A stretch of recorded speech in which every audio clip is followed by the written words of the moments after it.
All right, so picture this. You wake up on a tiny little rock, smack dab in the middle of an endless ocean. All you've got is a diary and a pen. That's it. This is the beginning of a seriously brutal survival game, and we're about to see how one person gets an advantage that's, well, it's completely game-breaking. So that quote, that's the very first thought from our protagonist, Li Tian. I mean, he's completely stranded, totally hopeless. He's literally chewing grass just to have something to do. It is the perfect picture of desolation. But you know, his lonely little world, it's about to get shattered. So then, boom, a dark shadow just falls from the sky. And no, it's not a rescue plane. It's this strange tombstone-looking thing that slams into the water right next to him. And this isn't some random piece of debris, nope, it's the instruction manual for his brand new life. This thing is basically every survivor's lifeline. You can think of it as part smartphone, part Amazon, part social media, all wrapped up in this one kind of grim package. And here's the first real twist. To, reduce loneliness, the system assigns every single survivor one random friend at midnight. Yeah, a mandatory friend. But here's the thing. While everyone gets this standard issue communication manual, our guy, Li Tian, he gets something extra. Maybe it was a system glitch, maybe it was fate, who knows. But whatever it was, it gives him something way, way more powerful. And this is it. This is Li Tian's secret weapon. And get this, no one else has it.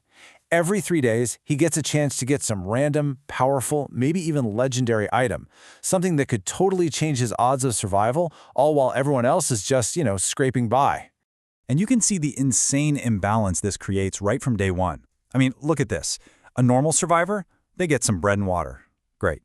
But Li Tian, his very first box gives him an S-grade piece of technology that, just like that, completely solves his resource problem. So this is the power we're talking about. Everybody, meet Xiaowai. This little robot doesn't just, catch fish. It automatically goes out and collects every single supply box in a 1-kilometer radius. So while other people are struggling to catch one box with a flimsy net, Xiaowai is clearing the entire area for Li Tian. It's just no contest. Okay, so survival isn't just about resources, right? It's about people. And remember that mandatory friend feature we talked about? Well, it kicks in right away. And it throws Li Tian headfirst into the, let's call them complex social dynamics of this new world. And it's a real mixed bag. On one side, you've got Dai Xiaomei, his assigned friend. She's a little naive, sure, but she's cooperative, and they team up pretty quick. But on the other side, you have this guy, Emperor Yan. He's a ruthless former gang leader, and he immediately starts trying to control everyone he can through fear and, manipulation. And here we go. This is his first big power play. He forms a clan, right, for mutual protection. But of course, he immediately demands an entry fee. What he's really doing is extorting the single most valuable resource from people who don't even realize how important it is yet. So while Emperor Yan is busy building a gang, Li Tian, well, he's building an empire. He's using Zhao Ei's insane efficiency and his own smarts to play the market, and he starts to turn his tiny little rock into a genuine island. And here's how he does it. It's brilliant, really. He figures out that these expansion stones are the key to everything, so he starts selling off tiny little portions of his renewable resources, a little water here, a little fish meat there, in exchange for these priceless stones. Meanwhile, other people are so desperate for food that they're trading away the very things they need to expand their own territory. It's a masterstroke. And this creates this powerful feedback loop, right? More resources means he can make more trades. More trades means he gets more stones to expand his island. And here's the real kicker. A larger island automatically spawns more supply boxes every single day, so his advantage just keeps growing and growing and growing. So let's just watch this growth happen. He starts on day one with this, a single square meter of rock. That's it. There's barely enough room to even lie down. But then, after just his first round of trades, boom, 16 square meters. Now he can at least sleep without, worrying about rolling off into the ocean. And the growth just keeps accelerating. Pretty soon after that, he hits 121 square meters. At this point, it's not a rock anymore, it's a real small island. And get this, coconut trees have actually started to grow. Which brings us here, after just a few days.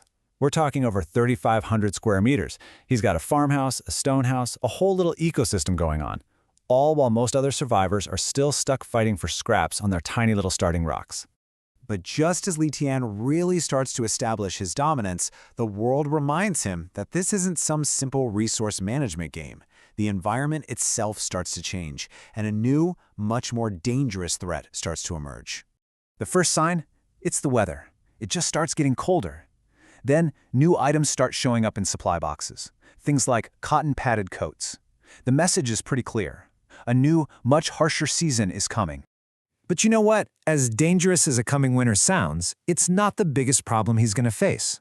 The true threat isn't the environment. It's what other desperate people are willing to do to each other. And then, this panicked message just appears in the public chat for everyone to see. And for the first time, all the survivors realize that the oceans between their islands, they're not a barrier anymore. People have figured out how to build boats, and they are definitely not using them for fishing. And after that desperate plea for help, just silence. Nothing. The person who sent that message is never heard from again, and the entire community is left with this absolutely terrifying realization. Human predators are now on the hunt. This changes everything. I mean, sure, Li Tian has built himself a fortress, but that also makes him the biggest target out there. So it leaves us with a huge question. In a world without rules, can one person, even with a powerful system, fend off an army of desperate survivors? Or is he going to have to build an alliance of his own to defend his new kingdom?